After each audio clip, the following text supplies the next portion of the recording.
Morning students, today we are going to deal with standard 10th English 2.1. You start dying slowly English workshop. In this English workshop you can see the first question. Read the different messages in the poem given below and choose the one that suits this poem best. म्हणजे या ठिकाणी वेगळ्या प्रकारचे messages दिलेले आहेत, संदेश दिलेले आहेत. ते कवितेतून कोणता संदेश दिला जातो, अचूक संदेश कोणता आहे तो आपण त्या ठिकाणी सांगायचा. यामध्ये दिलेले संदेश बघा. ए मध्ये सांगितलेले face life whatever it may give you. Second आहे fulfil all your dreams and unfulfilled desires. Third आहे be yourself and do what your heart tells you. त्यानंतर आहे accept all possible changes or risks that you have taken. आणि last आहे त्यामध्ये keeping your self esteem intact, just try to relax in life. तर याचा best message कोणता आहे तर तो म्हणजे सी आहे. be yourself and do what your heart tells you. C बघा. Be yourself and do what your heart tells you. हा मेसेज योग्य आहे किंवा ॲक्युरेट आहे. त्यानंतर सेकंड क्वेश्चन बघा. State the following. यामध्ये थीम किंवा central idea of the poem म्हटलेला आहे. यामध्ये थीम किंवा सेंट्रल आयडिया काय आहे. Our life must flow and renew itself at every moment of his being. म्हणजे आपलं जीवन आहे ते नेहमी कसं असलं पाहिजे, चालू असलं पाहिजे, प्रयत्न सुरू असले पाहिजे, नेहमी त्याच्यामध्ये मुवमेंट पाहिजे, हालचाल पाहिजे. When we enrich ourselves with new knowledge. जेव्हा आपण स्वतःला अपडेट ठेवू ज्ञानाच्या बाबतीमध्ये किंवा वाईड एक्सपिरियन्सेस, अनन्य साधारण अशा प्रकारचे अनुभव आपण घेऊ किंवा फ्रेश इमोशन्स, नवनवीन अशा आपल्या ज्या भावना आहेत आणि डेअरिंग एनकाउंटर्स, त्याचबरोबर आपलं जे एनकाउंटर्स आहे म्हणजे साहस आहे, धाडस आहे, अँड एक्साइटिंग चॅलेंजेस, आणि त्यामध्ये अतिशय आकर्षक अशा प्रकारचे जे काही चॅलेंजेस आहेत किंवा अद्भुत अशा प्रकारचे काही आव्हान आहे जीवनातील ते आपण स्वीकारले पाहिजे, त्याच्यामध्ये आपण अपडेट राहिलं पाहिजे. Then only we live our life fully. If we live stagnant, शेवटची लाईन महत्वाची आहे. If we live stagnant, repetitive life, we start dying slowly.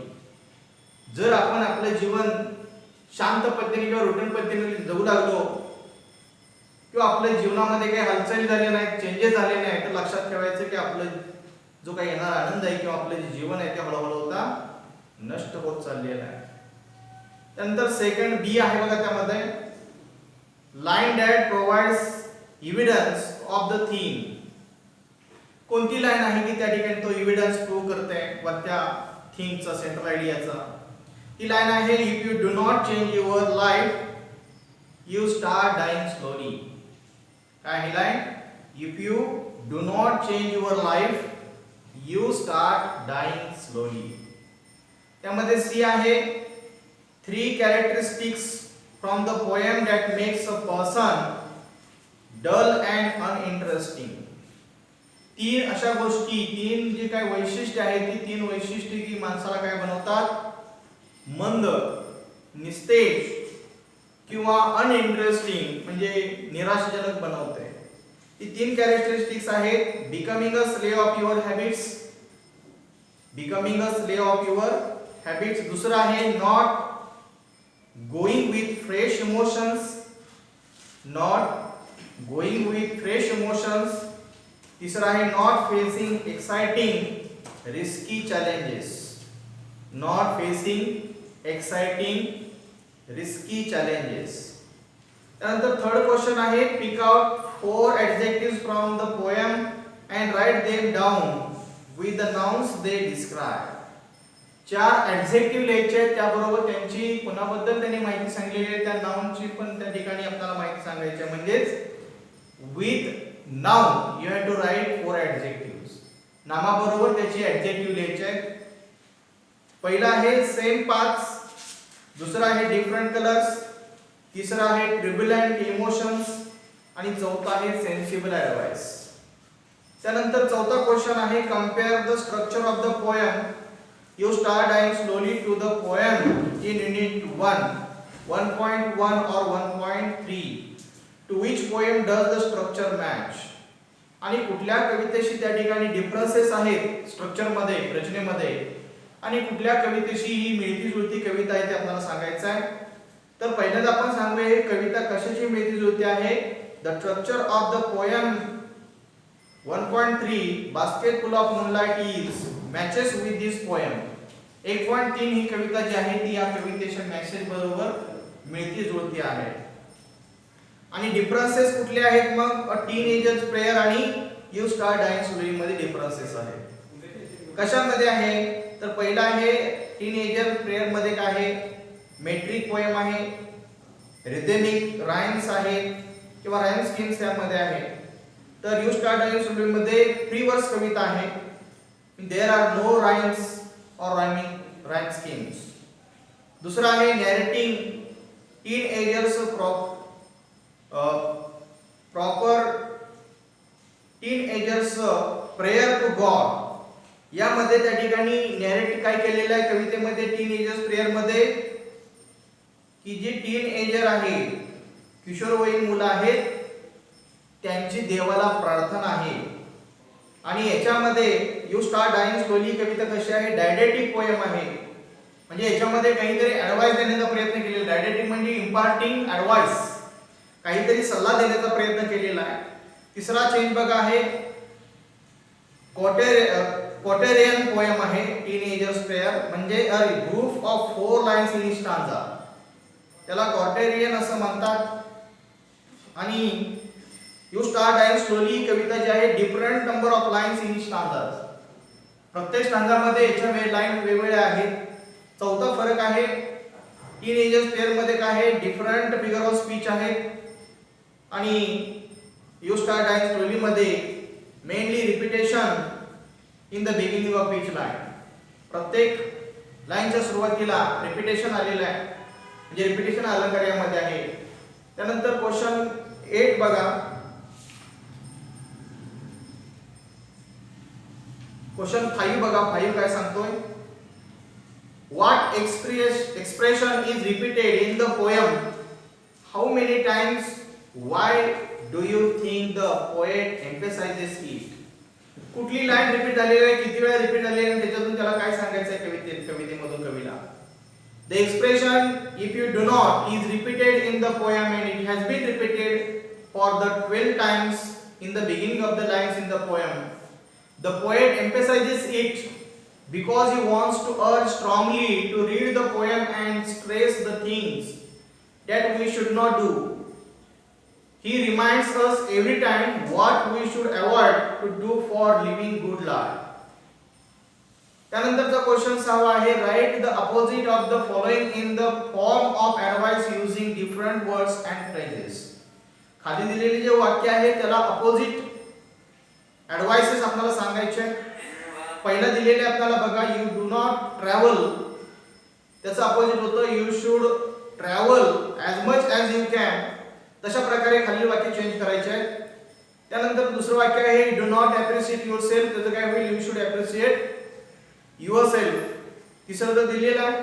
चौथं बघा, you become a slave of habits, तिथं काय लिहायचं आपल्याला, don't become a slave of habits.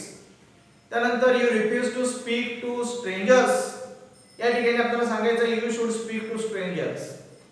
त्यानंतर you do not change your life, त्या पुढे येईल आपल्याला you should change your life. त्यानंतर लास्ट त्यातला आहे you refuse to take risk, त्यासाठी काय आपण लिहायचं, you should always be ready to take risk. सातवा क्वेश्चन काय बघा, go through the following steps and discuss in pairs about the facts mentioned in it. Write a paragraph using the points given. Another interesting title. Living a better life मध्ये तुम्हाला काही point दिलेले आहेत आणि ते points वापरून एक paragraph तयार करायचा आहे. पॅराग्राफ लिहिल्यानंतर त्याला योग्य अशा प्रकारचं इंटरेस्टिंग अशा प्रकारचं शीर्षक द्यायचं आहे. आठवा क्वेश्चन आहे, complete complete the following table with the things in your life which help you to change your habits and routine. खाली दिलेला जो काही चार्ट आहे तो कंप्लीट टेबल करायचा आहे आपल्याला. या टेबल मध्ये या ठिकाणी इफ आय डू दिस आणि त्याचा रिझल्ट पुढे सांगितलं आय शाल. तर पहिला आहे इफ आय ट्रॅव्हल आय शाल widen my worldly knowledge and experience. दुसरा आहे if I read I shall be wise and knowledgeable. तिसरा आहे if I change my bad habits I shall lead a gentle and civilised life. त्यानंतर शेवटचं त्यामध्ये आहे if I do not or don't make friends I shall live dull tedious, solitary and secluded life. त्यानंतर 9वा question आहे everyone needs inspiration to move ahead or make progress in our life. There are some things which inspire us to live better. What are those things? प्रत्येक माणसाला त्याच्या जीवनामध्ये एक inspiration असतं, प्रेरणा मिळत असते आणि त्याचा प्रोग्रेस त्या ठिकाणी लाईफ मध्ये होत असतो. यामध्ये काही गोष्टी असतात की ते नेहमी आपल्याला प्रेरणा देतात आणि जीवनामध्ये आपल्याला भरभरून प्रगती करण्याचा चान्स मिळत असतो. अशा कोणत्या गोष्टी आहेत त्यामध्ये पहिली आपण दिलेले स्टोरीज, दुसरा आहे ड्रीम्स, त्यानंतर parents support, role model, motivation, faith in your own diligences. तर या प्रकारचे जे काही गोष्टी आहेत ते आपल्या लाईफ मध्ये प्रमोट करत असतात किंवा प्रोग्रेस करण्यास मदत करत असतात, सपोर्ट करत असतात. 10वा क्वेश्चन आहे complete the wave diagram with words that go with their topics. म्हणजे रिलेव्हंट वर्ड्स लिहायचे आहेत किंवा त्या ठिकाणी असणारे रिलेटेड वर्ड्स लिहायचे आहेत. बघा ट्युर्ब्युलंटला दिलेले शब्द आहे स्टॉर्म, आपण काय लिहायचे त्याला दुसरे वेदर, कंडिशन आणि क्राउड किंवा मॉब. त्यानंतर ग्लिसनिंग दिलेला आहे, ग्लिसनिंगला काय लिहायचं आहे आईस दिलेले आहे, तर ग्लिसनिंगला स्नो, वेट स्ट्रीट्स, हेअर आणि फिश. त्यानंतर सेन्सिबलला आपल्याला ऍडवाइस दिलेला आहे, आपण काय लिहायचं आहे डायलॉग, डील, आयडिया आणि पर्सन. त्यानंतर 11वा क्वेश्चन काय दिलाय बघा write about a day when you felt very happy. Use the following questions to help you think, recollect a day, note down the points. आता यामध्ये काही पॉइंट दिलेले आहेत म्हणजे आपण ज्या दिवशी आपण जास्त आनंद झालेलो असू किंवा आनंद झालेलो होतो तो दिवस कोणता किंवा ते वेळ कोणती किंवा त्या ठिकाणी कुठल्या ऑकेजन कोणत्या प्रसंगी तुम्ही आनंद झालेला होता, त्या दिवशी काय घडलं वगैरे सगळे प्रश्न दिलेले आहेत. त्या प्रश्नांची उत्तर लिहिणं म्हणजेच त्या ठिकाणी तुम्ही एक पॅरेग्राफ स्वरूपी त्या ठिकाणी लिहू शकता आणि एक बेस्ट असा पॅरेग्राफ तुमच्या जीवनामधला जो आनंद आहे तो आनंद तुम्ही त्या ठिकाणी व्यक्त करू शकता. आता या ठिकाणी जे इंग्लिश वर्कशॉप आहे ते आपण व्हिडिओ पॉज करून त्या ठिकाणी आपलं उत्तर आपण लिहू शकतो. या ठिकाणी तुम्हाला काही उत्तरं त्या ठिकाणी पाहायला मिळतील, ती आपण व्हिडिओ पॉज करून पाहायची आहेत आणि आपल्या वहीमध्ये ती उत्तरं नोट डाऊन करायची आहेत. त्यानंतर क्वेश्चन 5 आहे, ह्या 5चा आन्सर सुद्धा या ठिकाणी आहे, आपण पाहू शकता आणि व्हिडिओ पॉज करून नंतर तुम्ही त्या ठिकाणी ते उत्तर लिहायचं आहे. त्यानंतर क्वेश्चन 8चं उत्तर आहे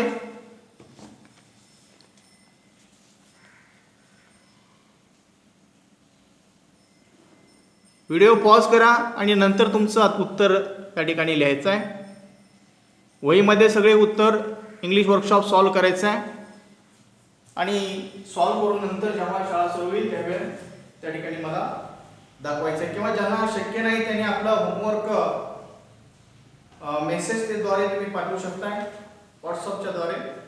so let's stop here. Thank you very much.